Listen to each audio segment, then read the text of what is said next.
Оройн төргийн үзэгчтэй өнөөдөр мэдээллийн хөтөлбөрийн баасан гарагийн дугаар эхэлж байна. Анхаарлаа хандуулна уу. Эрэгтэйчүүдийн нүдээр эмэгтэйчүүдийн нийгэмд аюулгүй амьдрах эрх зөрчигдөж байна. Гэр бүлийн хүчирхийлэл нь хамгийн тулгамдсан асуудал гэж эмэгтэйчүүд нэрлэж байна. Монгол улсад өрх толгойсон 12,540 эмэгтэй байна.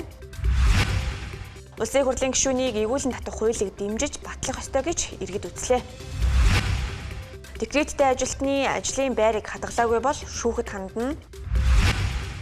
Ираны шинэ удирдагчийг сонгоход Америкийн нэгдсэн улс оролцох ёстой гэж Трамп мэдэгдэв. Энэтхэг улс Оросоос газрын тоос дахин худалдан авахар болжээ. Эдгээр болон бусад мэдээллийн дэлгэрэнгийг одоо та бүхэнд танилцуулъя. Олон улсын эмэгтэйчүүдийн эрхийг хамгаалах өдрийг өгтөн эмэгтэйчүүдийн эрхтгш байдал нийгэм болон амьдрал дээр түгээмэл зөрчигдөж байгаа эрхүүдийн талаар иргэд тэр дундаа эрхтэйчүүд ямар байр суурьтай байгааг хүргэе. Одоо хүчирхийллийн бүлийн тэнд одоо ерөөсөө юм дуулдаалгаа сошиал ертөнцөөр одоо ерөөсөө байнга явагдчихдаг. Тэгэхээр бол тэр бол ер нь Монголд бол нарилахгүй бол тийм улам л дамжираад байна гэсэн үг. За ер нь манай Монголд бол ер нь эмэгтэйчүүд хүүхдүүдийн эрх ашигуул ер нь их зөрчигдөж байгаа. Тэрийг бол нэгдүгээр ээлжинд тавихгүй бол тэр бол ер нь улсын хөгжлийн хүүхэд эмэгтэйчүүдтэй л байгаа шүү дээ. Тэрийг манайхан ч олондоо ихсэн. Хүүхдүүдийг бол одоо асар их одоо дарамтанд байлгадаг. Эхчүүд ийшгс одоо тиймэрхүү амьдралтай үнцэндээ байна. Гадуурх уйдах үйл явдал юм да. Зарим нэг чинь анги-мангид бол жоохон бусдаас арай жоохон өөр хөвгдө гадуурх юм. Тиймэрхүү. Голдуу эмхтэй хөвгдөд юм тэгж гадуурх юм. Сургууль дээр ер нь тийм ажиглагддаг шүү. Нийгэмч одоо гэр бүлийн хоорондын хэрүүд маргаанаас л болдог багтаа гэж бодож байна. Гэр бүлийн хичрэл байдаг л багтаа. Манай эрчүүд бас нэг дээр үеийн нөгөө нэг эцгийн эрх зүйс гэдэг ясаар бас нэг тиймэрхүү хүндэл гаргаад одоо эр хүн гаднах ажиллаа хийн, эмэгтэй хүн доторх ажиллаа хийн гэдэг шиг ерөөсөө өөрийнхөө одоо мэдл боловсроо дэвшлүүлэхгүй ирчүү тийм ээ. Ухамсаргүй эмэгтэй хүнийг хайрлахгүй тийм үднээс бол тэр хандлага нь сонирн болчихоо. Тэгээд одоо нэрчүүд нөгөө нэг гаднах ажиллаж хийж чадахгүй эмэгтэйчүүдийг тэжээлгэж байгаа гэдэг асуудал дээр эмэгтэйчүүд хүндрэл учруулж байгаа. Тийм учраас юу гэж хэлэх вэхээр ерөөсөө л хүний эрх зөрчигднэг гэж хувь хүний өөрийнх нь одоо өөрөөсөө шалтгаалсан одоо тэр ухамсар хүний хүндэж байгаа байдал боловсрол энтрээс ашиглах хаа гэж бодож байгаа. Тэгээ ер нь бол зөрчигдөх ёсгүй л дээ. За тэгэхээр тоохгүй олон улсын эмэгтэйчүүдийн эрхийг хамгаалах өдөр тохиох гэж байна. За үүнтэй холбогдуулаад эмэгтэйчүүдийн эрх хамгийн их яригдаж, заас хөндөгдөж хэлдэг. За тэгвэл ТВ-с телевизээр сурвалжлах баг эмэгтэйчүүдийн хамгийн их зөрчигддөг эрхийг цуврал болгон та бүхэнд хүргэж байна. За тухайлх юм бол эрчүүдийн байр суурийн хувьд гэх юм бол эрчүүд эмэгтэйчүүдийн хамгийн их зөрчигддөг эрхийг гэр бүлийн ачааллыг тэнцээ хуваалцах, за түүнчлэн эцгийн эрхт ёс давмгайлах, за мөн эмэгтэйчүүдийн хөдөлмөрийг ижил тэгш хэмжээтэй үнэлэх, за мөн хамгийн ноцтой зөрчигддөг эрх нь гэр бүлийн хүчирхийлэл, за мөн бэлгийн хүчирхийллээс ангид байх эрх нь хамгийн ноцтой зөрчигддөг гэсэн ийм байр суурийг илэрхийлж байгаа юм а. За тэгвэл эмэгтэйчүүдийн хувьд гэх юм бол үргэлжлүүлэн ТВ-с телевизийн сэтгүүлч Наран Чимэг та бүхэнд эмэгтэйчүүдийн байр суурийг хүргэх болно. Ингээд бүгдээрээ Наран Чимэгтэй холбогдъё. За тэгэхээр энэ асуудалтай холбоотойгоор бол манай улсад нийт эмэгтэйчүүдийн 80 орчим хувийг нь гендерийн хүчирхийлэлд өрсөлдсөн эмэгтэйчүүд бол эзэлдэг. Тэгэхээр үүнтэй холбоотойгоор эмэгтэйчүүдээс өөрсдийнх нь санал бодлыг сонсоцгоё. Энэ төрөнд би гэр бүлийн хуулийг их гоё олгосоо л гэж боддог шүү дээ. Тэгвэл ганцхан эмэгтэйчүүдийн шаарднаага нэлэх найтай хүмүүст илүү бас өгөөжөө өгч. Тэгээ энэ улсын бас эмэгтэй хүмүүс ч одоо их ачаа үрж аваад шүү дээ тий. Одоо харж байгаагаар эмэгтэйчүүдийн эрх яг удирдах албан тушаал ч юм уу дээд албан тушаалд очиход жоохон зөрчилтэй. Тэгээд ард иргэн хүртэл яг эмэгтэйчүүдийг удирдах чадвартай, дээрээс нь боловсролын төвшний хувьд бол хүлээн зөвшөөрөгдөх гэдэг зүйл нь айгүй бага юм шиг санагддаг. Ямар нэгэн байдлаар эмэгтэй удирдлага гарч ирэхээр за энэ бол яаж чи өөрийнхөө чадвараар гарч ирээгүй гэдэг бодлууд байгаад байдаг. Эмэгтэйчүүдийн эрхтэй одоо ер нь л бүх газар л зөрчигддөг гэж боддогтой шүү дээ. Тэгээ зарим нь болохоор бүр зөрчигдөж байгаагаа мэдхгүй нөгөө зөрчиж байгаа ч мэдхгүй асуудал зөндөө идэг. Ажлын байр, гэр орон гэл үйлчлэгээний газрууд илүү бүхэл газар тэгэл сургууль, соёл янз бүрээр их бага хэмжээгээр зөрчигдөөл явж идэг. Тэгээ гол нь одоо ингээд эрхээ зөрчүүлээд байгаагаа өөрсдөө тэр доор нь хилээд тэг эсэргүүцлээ илэрхийлээд тэгж яах хэрэгтэй л гэж боддог. Эмэгтэйчүүдийн хувьд бол ерөнхийдөө хүйсийн эрхтгч байдал дээр мөн юун дээр болон одоо карьер төлөвлөлтүүд дээр ч гэдэг юм уу те хвчлэн эмэгтэй хүмүүс арай дутуу байгаа мó. За мөн мэдээж гэр бүлийн хүчирхийлэл гэдэг зүйл дээр бол маш их өнөөгийн нийгэмд бол маш их зөрчигдөж байгаа нь харагддаг. Олон улсын эмэгтэйчүүдийн эрхийг хамгаалах өдөр тун удахгүй тохиох гэж байна. Монгол улсын нийт хүн амын 51% нь эмэгтэйчүүд байна. Түүнчлэн өнгөрсөн онд төрсэн нийт хүүхдийн 48% нь эмэгтэйчүүд байгаа юм а. Үргэлжлүүлэн эмэгтэйчүүдийн тухай сонирхолтой тоон статистик үзүүлэлтийг та бүхэнд танилцуулъя.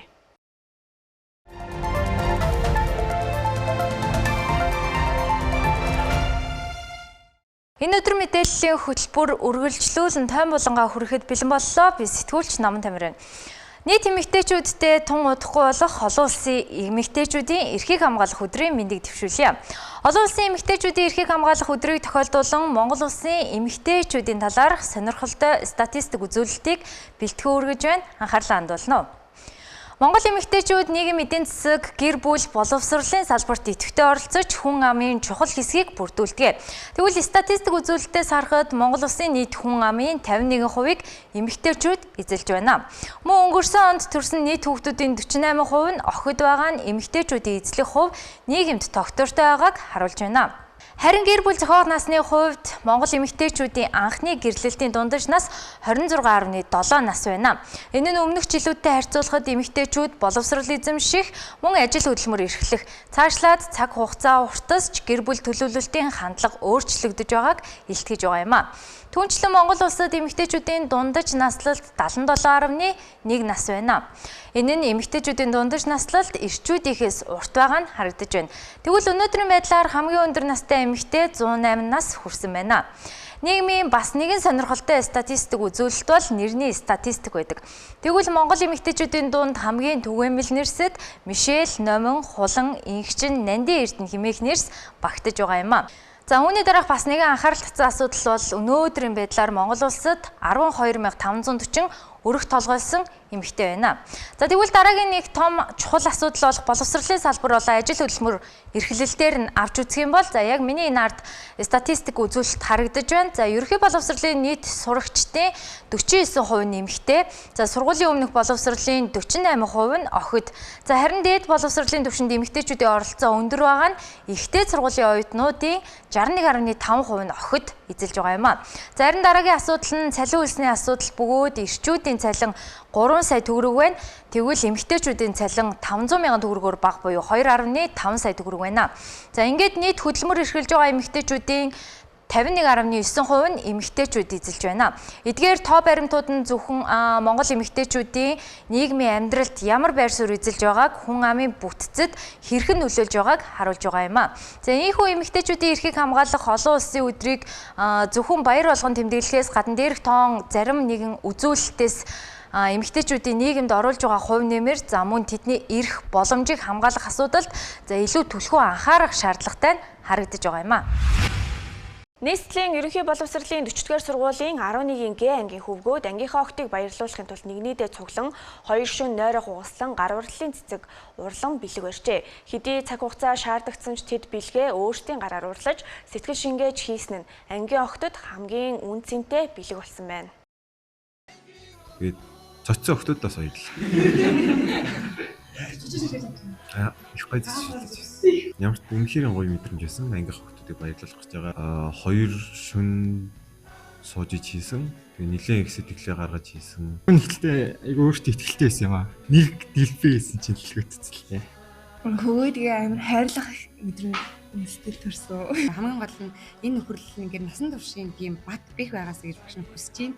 За ангийнхаа охтыг баярлуулах санаачлаг гаргасан хөвгүүд нэгний дээр цуглан гар орлын цэцгээ хамтдаа урлжээ. За хөвгүүд нэг цэцгийг урлахдаа багада 2 цаг зарцуулж байсан тул за тэд ажлаа амжуулахын тулд 2 өдрийн турш нойргүй сууж бэлгээ бэлтгэсэн байна. Ийхүү сэтгэл шингэн хийсэн цэцгээ охиддоо гартуулган мөчөд тэдний баярлсан гайхсан харц хөвгүүдэд хамгийн том шагнал болсон байна. Манай ангийнхан чинь их хөдөлгөөнтэй. Гэхдээ их сэтгэлтэй. Ер нь ингээд яг тэр хөдөлгөөнтэй гийнхаа хэрээр тийм задгай сэтгэлээтэй их бүтээлч зан төлөвтэй. Тэгээд анги олгонд л угаасаа нэг тий сахилгагүй хөдөлгөөнтэй байдаг. Гэхдээ ер нь бол тэрнээс арай илүү хөдөлгөөнтэй манай. Тэгээд хамгийн гол нь юу айгуу гоё юм хүнлэг дотор чанар нь айгуу гоё хүнлэг би биний гэсэн сэтгэлтэй. Тэгээд айгуу тийм эерэг зөв хандлагыг ер нь бол ингээд эрхэмлдэг нийтэж хамт олон гэж гоё болсон. За боцноос бол хамаагүй гоё болсон. Тэгээ бид нар 2 шөнө сууж хийсэн. Тэгээ нэлээд их сэтгэлээ гаргаж хийсэн. Тэгээд бид нар ч өөртөө сайн хийж бодож байгаа. Уг нь 10 минутанд нэг гаргана гэсэн төлөвлөлтөөсөн. Тэгсэн чинь нэгийг 2 цагт хийгээд нэлээд олон цэцэг базаад тэгээд нэг жоохон сунж ирсэн. Ямар ч үнэхээр гоё мэдрэмж байсан. Ангийнх хүүхдүүдийг баярлуулах гэж байгаа. Бид нар ч гэсэн өөртөө хариуцлагатай бас хажууг нь бас хэцүүсэн. Ямар ч тач өчигдөр яг сүүлийн хугацаа өчигдөр гэдгийг мэдээд өнөх өрөөнд бид нар чинь 2 хүртэл суугаад 2 цаг унтаад 4 цагт буцаж босоод одоо яг хэлээгүй ч гэсэн ирж туссан хүмүүс бас байгаа. Тэр хүмүүстээс баярлалаа гэж хэлье. Тэгээд цоцсон охтууд бас баярлалаа. Их гоё зүйл. Би чимхлээр ажил хийдэг юмдаа муу болохоор чи зүгээр шуу нэмэрлээ. Гэхдээ айгу өөртөө ихтэй байсан юм аа. Тэгэл нэг дэлбээ хийсэн чинь хөтлөгдчихлээ. Тэгээ 5-10 жилийн дараа. За нэг хүний дараа орчихгоо шиг л сайхан явж ийл болоо шүү дээ. Ингээд баахан юм чирээд орж ирэхэд ингээд амар бантаад юу юм амар хараад тэгээд ингээд юу юм болоо багшийн ингээд ачаа болоо. Тийм бас уралж хийсэн энэ хараад амар баярл ингээд гоё сэтгэмж төрөөд тэгээд хөөд маань яасан хөөх юм бэ ийм гоё сэтгэлтэй байлгүй амар хөөдгээ амар хайрлах мэдрэмж институт төрсөн. Одоо жижиг деталь бүр нүүцэдээ амар санагдсан. 2 хоног хийсэн гэдгийг сонсоогүй ч гэсэн ингээд өөрөөсөө цэцгээ хийсэн ингээд тэр нь бүр хамгийн үнцэдээ дурсан ч болсон ба. Энэ үеэр ингээд хоол авчираад тэгээ бөөнөрөө ширээ тавьж суугаад яг ялах нь хамаагүй зүгээр нэг дурсамжийг бүтээж юм байна. Миний хэлэх дуртайг бол хайраас хайр дуртай гэдэг үгийг хэлэх дуртай. Тэгээд бүгд яг бинийг чин сэтгэлээсээ хайрлаад тий ямар ч худлаа хормоггүйгээр ашиг хамжаагүйгээр бинийг хүндэлдэг, итгэдэг, дэмждэг тийм найз нөхдөд байгаараа хамгийн гол нь энэ нөхөрлөл нь ингээд насан туршийн тийм бат бэх байгаас гэж багш нь хүсэж байна. Тэгээд тэрийг ч гэсэн багш нь хараад алга тасчих хаа гэж бодож байна. Ангийнхаа хүүхдүүдийн ээж, дүү, эмээгээ бүх эмэгтэйчүүдтэй Мартин Авны нийтлэлийн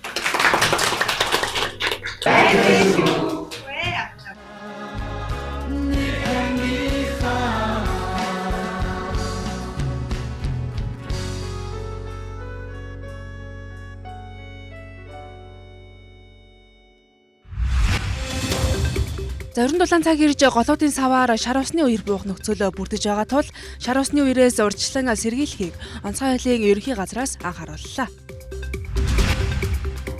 Сэлэн аймгийн Сүхбаатар суманд баригдаж байгаа 70 мегаваттын дулааны цэглэхай станцын дэд бүтцийг хэрэглэгчдэд холбох агаарын болон газрын доорх шугамыг улсын төсвөөр шийдвэрлэхээр боллоо. Энэхүү шийдвэр нь Сэлэн аймгийн хувьд маш том хөгжлийн суурь тавьдаг эхлэл болоод байгаа юм а. 2025 оны 1-р сараас сум бага хороо болгонд нийгмийн ажилтан ажиллаж эхэлсэн. За үүний үр дүнд улсын хэмжээнд хүүхэд хохирсон гэмт хэрэг өнгөрсөн оноос 18.2%-аар, за хүүхэд холбогдсон гэмт хэрэг 17.3%-аар буурсан байна.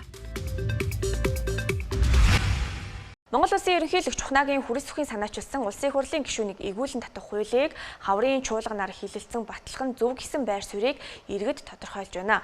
Учир нь хулгай луйртай тэмцэж авилгын эсрэг энэ алхам чухал нөлөөтэй гэсэн байдлаар иргэдийн зүгээс харж байна. Эргүүлэн татгал хэрэгтэй шүү дээ. Ер нь иргэдийн төлөө ажиллахгүй өөрсдийнхөө эрх ашигын төлөө ажиллаж байгаа учраас татсан л зөв гэж бодож байна. Тэр бол ер нь зөв шүү дээ. Гудамжны мань мичиг байж болохгүй шүү дээ. Ёс зүйтэй байх хэрэгтэй тийм үү? А тэгвэл энэ хууль нь зүгээр бүлэглэлийн шин чанартай ямар нэгэн одоо нэг эсрэг юугаа намандаг байж болохгүй. Зүгээр яг хуулийнхаа хүрээндээ ёс зүгээс сахиатай их хурлын одоо Солонгос Японд ямар хүндэлтэй яадаг вэ? Ёс зүй яаж сахидаг вэ? Тэрийг бол зарчмаа биелүүлээд ингээд огцордох байх хэрэгтэй байхгүй юу? Тэгэхгүй л одоо утгаа хадлага удамны одоо над шиг юмнууд л одоо надаас дор юмнууд энд очиод одоо тэнд 9 шидийн одоо хэл хэлэхгүй одоо юу хэлж явж штэ тий. Татсан дэр штэ. Ямар ч хэрэггүй болсууд штэ. Тэ дэмтчи. Зөв штэ. Ерөөсөө зөв. Татгас өөр арга байхгүй.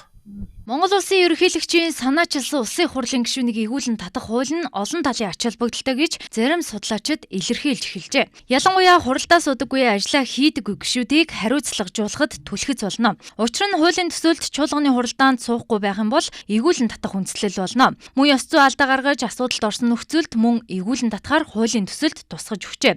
Парламентын дархлааг хамгаалахын тулд гишүүнийг игүүлэн татахтаа холбогдох дид хороогоор санал оруулж байнгын хороо чуулганаар хилэлцэх замаар шийдвэрлэнэ. Тухайлбал одоо авилга хээл хаахуулын эрэгт холбогдсон гишүүнийг игүүлэн татгаар ерөнхий прокурор санал гаргаж хилэлцдэг процессд ижил хэлбэрээр асуудлыг шийдвэрлэхээр зохицуулж өгсөн байна. Шууд л ёс зүй зөрчсөн гэж игүүлэн татахгүй улсын их хурл нь гишүүнийг игүүлэн татах хэсгээ шийдэх тул парламентын дархлаанд нөлөөлөхгүй гэж хууль санаачлагчийн зүгээс тайлбарлалаа. Эрэгт аваа гарагт улсын их хурлын гишүүнийг игүүлэн татах хуулийг парламентэд өргөн барих юм байна.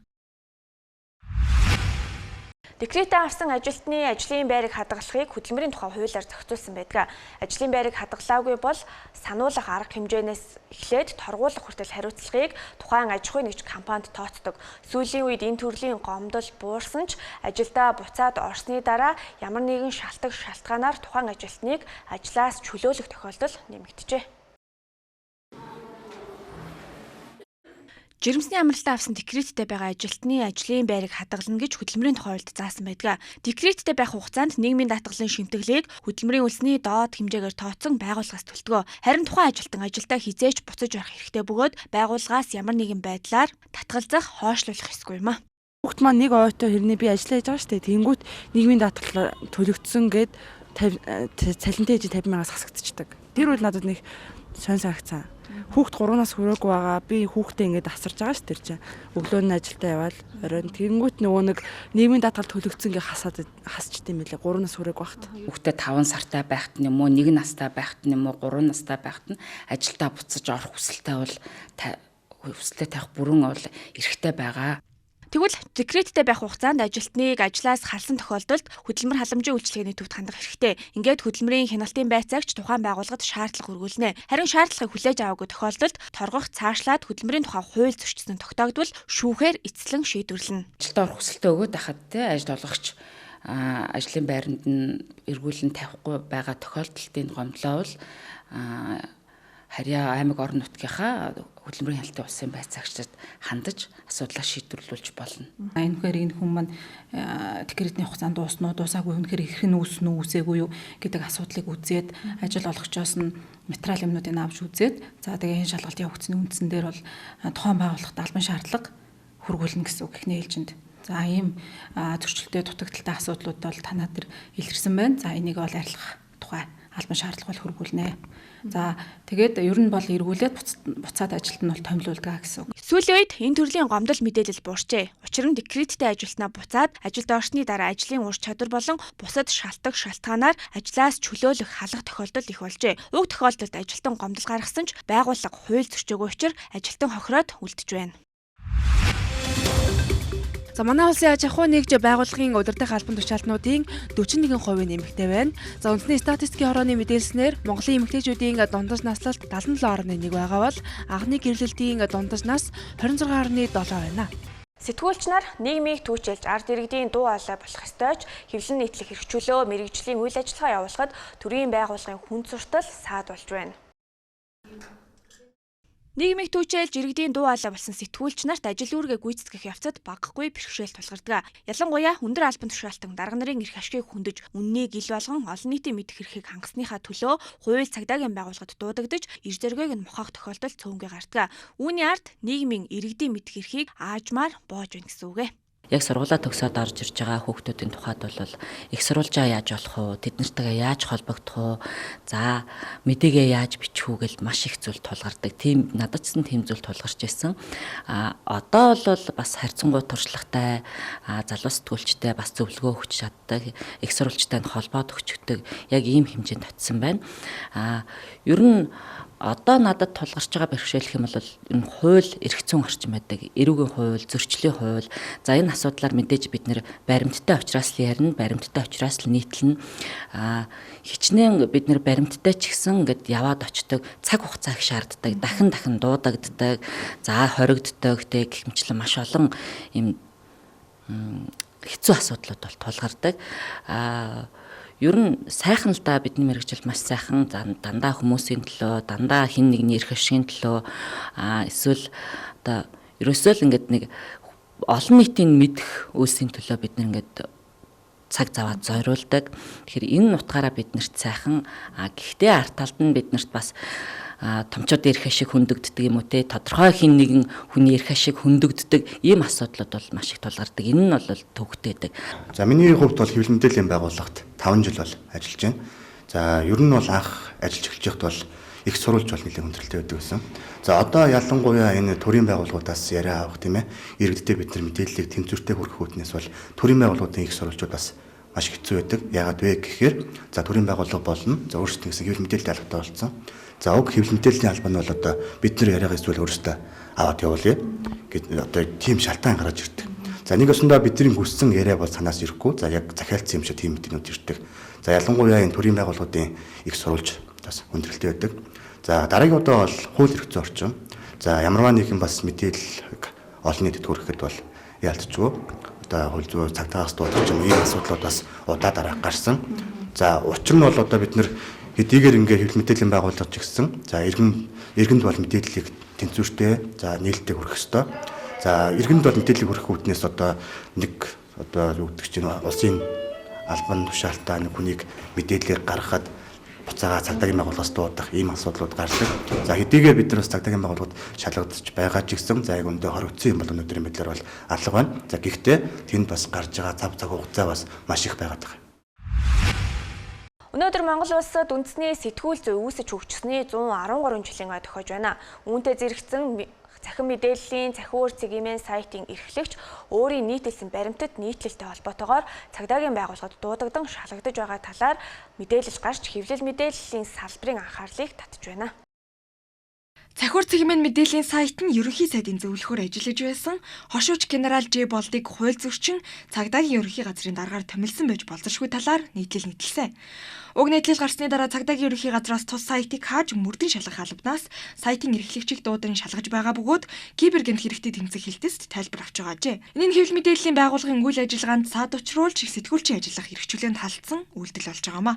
За засгийн газрын ээлжид сургалтанаар цагдаагийн ерөнхий газрын даргаар хошууч генерал Болдыг томилсон. За томилох энэ үед Болд генералын тухайд ерөнхий сайд Зандан шатрын зөвлөхөөр ажиллаж исэн байдаг. За цагдаагийн албаны тухай хуульд зааснаар улс төрийн албан тушаал хашиж байгаагүй хүнийг цагдаагийн байгууллагын даргаар томилно гэж заачсан. Тэгэхээр энэ хуулийг бол зөрчсөн байна гэдэг ийм асуудлаар манай редакц мэдээ сурвалжлагууд бэлдсэн. Тэгээд энэ дагуу бол сүүлийн өдрүүдэд бас асуудал нэлээд ийм өндрийг аваад яригдж байна те. Гэхдээ одоо засгийн газрын хэрэглэх газрын зүгээс гэдэг юм уу эсвэл хууль зүйн дотоод хэргийн яамнаас бол тухайн томилгоо хууль зөрчөөгүй. Учир нь одоо Болд генералын тухайд ерөнхий сайдын зөвлөхөөр ажиллаж байгаагүй. Зүгээр л засгийн газарт ажиллаж исэн юм а тухайн үед цагдаагийн байгууллагаас цалингаа аваа явж исэн гэдэг ийм тайлбарыг бол хэлж байгаа. Яагаад энэ сэтгүүлч мэдээ бичсэний төлөө энэ хэргийг шууд одоо мөрдөн шалгах албар руу татаж авчирч байгаа нь бол одоо ийм эргэлзээ одоо хардалт юм дагуулж байгаа. Тэгээд энэ дагуу одоо очиод мэдүүлэг юм аа өгөөд ингэж явхаар байгаа. Өнөөдөр бол үндэсний сэтгүүл зөөсч хөгжсөний юм түүх өдөр тохиож байна. Ер нь энэ өдрөөр сэтгүүлчд бид одоо баяр ихээс илүү хэвлэл нийтлэх хэрэгчлөө хэр одоо хангагдсан байгаа юм бэ гэдэг энэ талаас нь бас асуудлыг харуултын салбарт маань хэрэгтэй байгаа. Ер нь өчигдөр бол одоо хэвлэлийнхний нэлээд ийм уулзалтууд, хилцүүлгүүд боллоо. Энэ дээрээс одоо мэргэжлийн байгууллагуудын судалгааг харахад манай улсын хэвлэлийн хэрэгчлөөний индекс 180 орноос 102-т одоо ирэмблэгдэж байна. Энэ бол одоо маш харамсалтай юм тоо. Тэгэд ийм хэрэгчлөөтэй орчин нөхцөлд сэтгүүлчд бид мэдээ сурвалжлага хийгээд явж байна. За мэдээ сурвалжлага хийснийхээ төлөө цагдаагийн байгууллага дуудагддаг, шалгагддаг асуудлууд бол байна. Тэгэхээр эндээс олон нийт ч гэсэн сэтгүүлчд ямар нөхцөлд ажиллаа хийж байгаа юм бэ гэдгийг бас тодорхой харж байгаа хаа гэж бодож байна. Жил бүрийн 3 дугаар сарын ихээр тэмдэглэдэг сэтгүүлчийн эрхийг хамгаалах энэ өдөр нь хэвлэлийн эрхчлөө сэтгүүлчид хараат бус орчинд ажиллах нөхцөлийг хамгаалах зорилготой. Тиймээс сэтгүүлчдийн мэдээлэл бэлтгэх нийтлэх үйл ажиллагаа нь хуульд нийцсэн хараат бус орчинд явагдах ёстойг салбарынхан онцолж байна. Киноны урилгыг Лүндэн хэмээн нэрлэн тараасан нь зарим иргэдийн шүүмжлэлтэд тулгарсан байна. Энэ талаар хэл шинжиллийн судлаачдаас тодруулахад үгийн утгыг мэдэхгүйгээр хэрэглэх нь зохисгүй гэдгийг онцлсан юм а. Гэсэн ч нөгөө талаас хүмүүс үгийн утгыг төдийлөн мэдэхгүй байгаа орчин цагийн ном хэвлэлийн үгсийн сан хангалтгүй хэлний боловсрал сул байгаатай холбоотой гэлээ. За сүүлийн үед зарим иргэд тухайн үгний утгыг мэдэхгүйгээр хэрэглээндээ хэрэглэх үзэгдэл ажиглагдах болжээ. За жишээлбэл бусдад мэд хүргэхдээ мэндэлсэн өдрийн мэд хүргэх бус төрсөн өдрийн мэд гэж хэрэглэх нь зөв юм байна. Альва хэлэнд энгийн болоод хүндэтгэлийн үг хэллэг гэж байдаг шүү дээ тий. Манай олон нийт энэ зүгээс бол зарим нь яадаг вэ гэхээр энгийн хэллэг хүндэтгэлийн үг хэллэгээ ялгдаггүй. За түүнээс гадна ер нь бичгийн хэлний үг болоод одоо ярианы хэлний үг бол бас бичгийн хэлний үг гэхээр ихэнхдээ судар сурвалж үг хэллэг тий. Тэгээд орчин цагийн монголны үг хэллэгийн оронд бол нэлээд ялгаад зөрөө байдаг. Тэр байтугай бүр утгын нарийн ялгаа бүр зарим тохиолдолд эсрэг утгатай болох юм тохиолдол байдаг. За жишээлбэл тэр төрөхтэй төрсөн өдрийн мэнд хүргэе гэж байна. Мэндэлсэн өдрийн мэнд хүргэе гэж бичээд байна шүү дээ тий. Тэр бол төрсөн өдрийн мэнд хүргэе гэвэл одоо энгийн хэллэг гэж ингэж ойлгож болно. Мэдлэх гэдэг үг чинь бол одоо хүндэтгэлийн хэлбэр шүү дээ тий. Одоо утга тавилгаад юм уу стец тийм хүмүүсийн хувьд хэрэглэх ёстой гэсэн үг. За бүр бичгийн хэлний тэр бүр илүү хүндтэй одоо хувилбар бол эснэх гэдэг. Эсэнсний эсэнсэн түүхэн өдөр гэдэг ч юм ийм утгаар хэрэгэлдэг.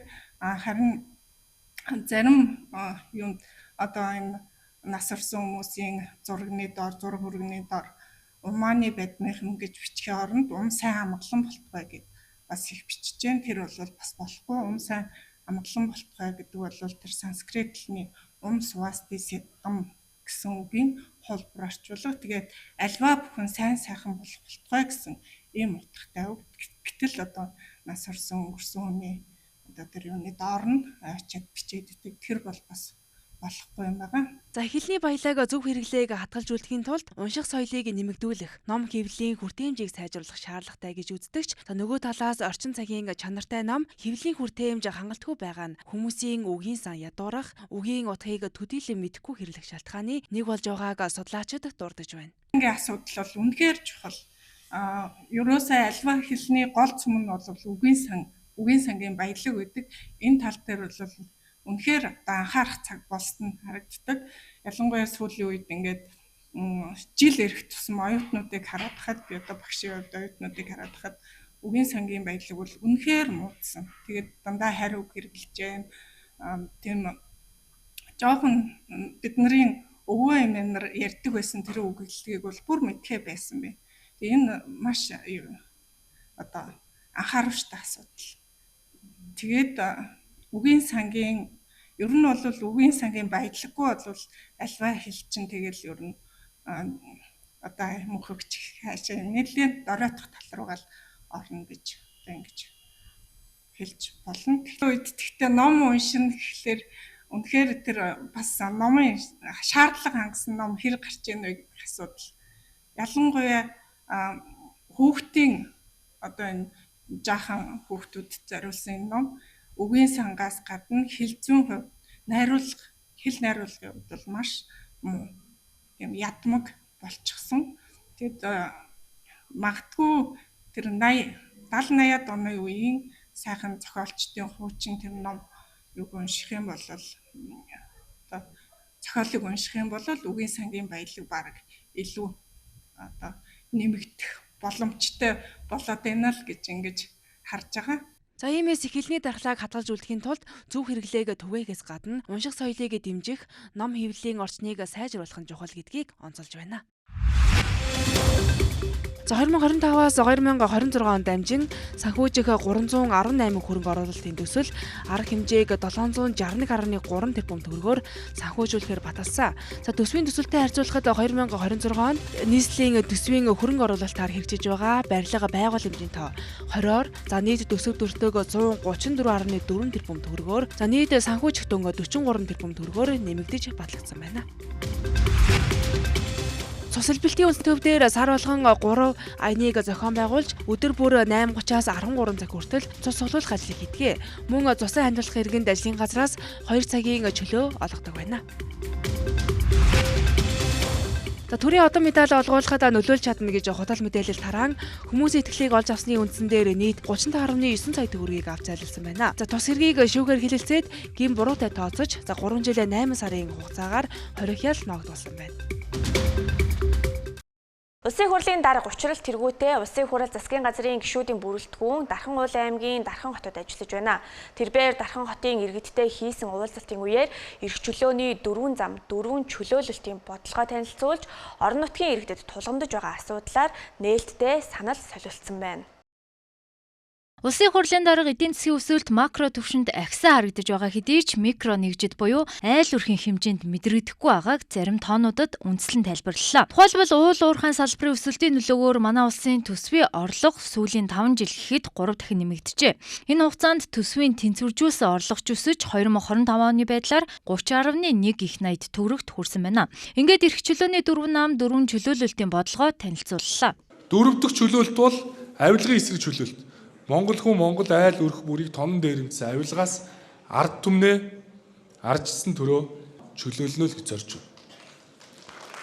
Эрх чөлөөний 4 зам 4 чөлөөлөлтийн бодлого нь үндсэн хуульд заасан иргэний 59 эрх, эдийн засгийн 24 эрх, мөн улс төрийн 14 эрхийг иж бүрэн хангуулдаг эрх зүйн орчныг бүрдүүлдэг багц төлөвлөгөө юм а. Улсын хурлын гишүүн, засгийн газрын гишүүн, тэргүүн шадар сайд бөгөөд эдийн засаг хөгжлийн сайд инх баяр, мөн сангийн сайд Жавхлан, соёлын спорт, аялал жуулчлал залуучуудын сайд Ундрам, улсын хурлын гишүүн Бат Жаргал нар албаны бусад хүмүүсийн хамт төвийн бүсийн аймагуудад ажиллаж байна. За улсын хэмжээний томоохон стратегийн том орд газрууд, төмрийн одоо томоохон уурхаанууд, за энэтэй холбоотойгоор гам боловсруулах том үйлдвэр зохицбор барих асуудал.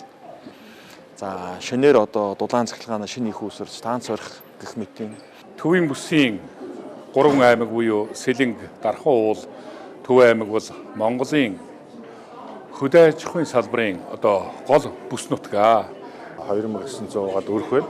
Тэгэхээр бид нар одоо 3 хүн энэ олон хүнтэй ажиллаж байгаа. Тэгэхээр талент тооцоог багасгахыг гэж ийм одоо өөрөө гаргаж явж байгаа нь одоо миний хувьд бол маш их сайшаатай гэж хүлээж авч байгаа. Альва төрийн хүн сурталыг харилцагын дарамтыг байхгүй болгоё гэж байгаа уриалга бол маш зүйтэй гэж дэмжиж байгаа. Улаанбаатараа төвлөрлөгтэй учраас тийшээгээ санхүүжилт илүү их татагддаг байсан болвол засгийн газрын бодлого өрөөд ипотекийг орон нутагт 50% шилжүүлнэ гэдэг бол энэ үнэхээр залуучууд маш том дэм болж байгаа. Эдийн засгийн чөлөөлөлтийн хүрээнд хэрэгжүүлсэн ажлуудаас танилцуулахдаа иргэдийг үнийн өсөлтөөс хамгаалах арга хэмжээний тухай улсын хурлын тогтоол батлагдсан дуулгаж байлаа. Шинтгэл суурилсан тэтгэврийн тогтолцооноос хуримтлалт суурилсан тогтолцоо руу шилжих шаардлагатайг онцолж байна. Тиймээс нийгмийн даатгалын шинжилгээг хэрэгжүүлэх юм байна. Эдгээр ажлуудыг хэрэгжүүлэх хөрс суурийг эрх зүйн өөрчлөлтөөр бүрдүүлж, хууль, хоорондын зөрчил, мөн давхардлыг арилгах ажлыг эхлүүлжээ. Мөн төрийн оролцоогүйгээр иргэдээ сайхан амьдрах боломжоор хангах ёстойг хэлж байлаа. Төрөөс тендер авахгүй сайхан амьдрах уу? Амьдрахгүй. Хувийн хөвшил шин зүйлийг бий болгоё гэд баялаг бүтээгээд ажиллахаар дүрм зурм зөвшөөрлөөрөө тэг садаа болоод гай болоод байхаар энэ улсад хэн хөрөнгө оруулж хэн ажил хийх үү? Тийм учраас Монголын олон мянган залуучууд гадаад руу явж амьдрия гэдэг хүсэл мөрөөдөлтөй болж шээ. Түүнчлэн зөвшөөрлийн тухай хуульд оруулсан нэмэлт өөрчлөлтийн үр дүнд бизнесийн үйл ажиллагаа явуулахад төрийн байгууллагаас шаарддаг бичиг баримтыг цөөлж хувийн хэвшлийнхнийг хүн суртлаас чөлөөлөхөө мэдэгдсэн. Энэ хүрээнд зөвшөөрөл хүсэх олгох процессыг хэлбэршүүлж тусгай болон энгийн зөвшөөрлийн хугацааг сунгаснаас гадна эрсдлийн түвшин багтай нэг удаагийн шинжтэй зарим төрлийн үйл ажиллагааг мэдэгдлэр эрхлэх зохицуулалтыг тусгажээ.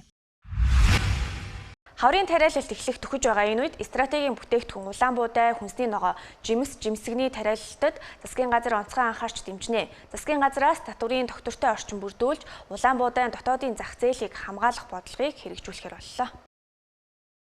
Монголын тариалан эрхлэгчдийн холбоо хүнсний Улаанбуудай хүнсний ногооны урамшуулал болон бордооны хөнгөлөлтийн санхүүжилтийг хаврын тариалалтаас өмнө шийдвэрлэх, тариалалт уринш боловсруулалт, тариалангийн хугацаанд шатхуун шатах тослох материалын хангамжийг нэмэгдүүлж, тасалдалгүй нийлүүлэхэд анхаарах, тариалангийн үйлдвэрлэлд шаардлагатай импортоор худалдан авч байгаа техник тохиног төхөөрөмж, бордоо, ургамал, хамгааллын бодисыг гайлын болон нэмэгдсэн өртгийн албан татвараас чөлөөлүүлэх саналыг ерөнхий сайдад илэрхийллээ. Хүнсний хувьсгал цагаан галт хөтөлбөр Атрийн 4-р аяны хүрээнд хэрэгжиж байгаа төрийн бодлогын үр дүнд газар тариалангийн салбарын хөгжил урагшилж байна. Өнгөрсөн онд гангийн улмаас ургац алдсан. Харин энэ жил хангалттай уринш хийж ургац сайн авна гэдэгтээ итгэлтэй байна гэж Сэлэнгэ аймгийн тариаланчдын холбооны тэргүүн онцоллоо. Хамгийн чухал жил, энэ сонин жил. Нодлон ган болцсон учраас нодлон жил тариалсан талбайгаа ихэнх нь уринш болгоо хийсэн. Энэ жил маш их уринштай. Тийм учраас энэ жил бол ерөөсөө онцгой анхаарчих юм бол бид нар ер нь бол одоо яг бид нар бол социализмын үед 600 мянган төгрөг тарьж ийшэл та. Тэрнээс хойш одоо бид нар 350-аас хэтрүүлж чадахгүй л байна шүү дээ тариалтаа. Энэ жил нэг 400 гаргаад тарьчвал их хэрэгтэй байна. Хөрс хамгаалах талаар маш сайн бодлого гаргахгүй бол энэ чигтээ яваад байвал энэ хөрс маань ер нь хөрс байхгүй газар тариалан байхгүй л болно. Байхгүй л болно. Тэгэхээр энэ дээр бүр нэг нийлээд дөрөвтэй арга хэмжээ авч өгөөч гэж танд зөвөр миний хувийн санал юм байна. Ургацын хэмжээг нэгдүүлмээр байдаг. Технологи маань ерөөсөө шууд техниктэй холбоотой. Тэгэхээр ерөнхий сайдтай цаашдаа энэ хөрөнгө оруулалтын зээлийн бас гаргаж өгөх тал дээр та анхаараач гэж нэгдүгээрт хэлэх гэсэн юм аа. Энэ жилээс эхлээд импорт орлогч жимсний тариалтыг нэмэгдүүлье гэдэг байгаль орчны хамгаалах холбоотойгоо хамтраад алюминий тариалан нэмэгдүүлэх гэсэн бүрийн юм өрөөтэйгээр ажил эхэлж байгаа. Монголд бол нэг 3000 газарт л одоо бид алим тарьж чадах юм бол жимсний хэрэгцээний нэг 40-50% хангах юм бололцоо байж байгаа. Тэр импорт оруулж байгаа юмнаас нь харахад Татврын орчин доктортой байх баталгааг засгийн газар гаргаж одоо хөдөө аж ахуй Улаанбуудайн дотоодын зах зээлийг хамгаалах бодлогыг тууштай хэрэгжүүлнэ. Хөдөө аж ахуйн корпорац багадаа 100 мянган тонн нөөц бүрдүүлэх өгч байна. Ийм чиглэлийн газраас гаргана. Ийм төсөв бүрдүүлнэ. Хамгийн багадаа 100 мянган тонн. За энэ бол аж ахуйн нэгжүүдэд засгийн газар Улаанбуудаа хөдөлж авна гэсэн баталгаа болгож байгаа. Илүү их үйлдвэрлэл бий боллоо гэхэд засгийн газар 100 мянгаас дээш гэж тэр хэмжээгээр болдоо болж байна. 200 мянган тонн ч бай засгийн газар болдоо болж. Ийм нөөцийг бүрдүүлэх. Тийм стратегийн нөөцд болох хэрэгтэй. Стратегийн нөөцийн хуулиараа ч гэсэн тийм шаардлагатай байна. Тариалангийн бүс нутагт газар зохион байгуулалт газрын төлөвлөгөөг оновчтой болгож, хашаажуулах, моджуулахаас ахуулаад газар тариалан мал аж ахуйг нэг дор одоо эрхлэх боломжгүй хангалтж хөдөө аж ахуйн маань зохион байгуулалтын ажлыг сайжруулах хэрэгтэй. Хөдөө аж ахуйн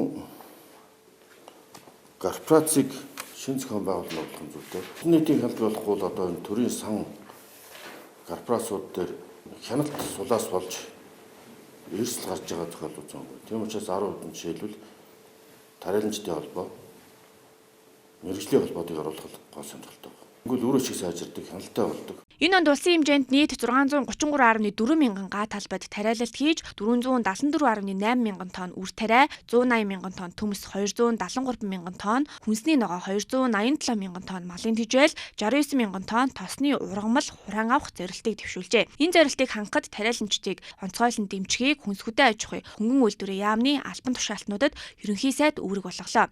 Тухайлбал сайн чанарын үрээр хангах, тариаланчдаас 100 мянган тонн хүнсний Улаанбуудай худалдан авч нөөц бүрдүүлэх, тариалалтын талбай хэмжээг нэмэгдүүлж ажиллахыг даатгалаа. Мөн засгийн газраас энэ оны хаврын тариалалтад зориулж 130 тэрбум төгрөгийн эргэлтийн хөрөнгийн хөнгөлөлттэй зээлийн хүүгийн татаасыг олгохоор шийдвэрлээд байна.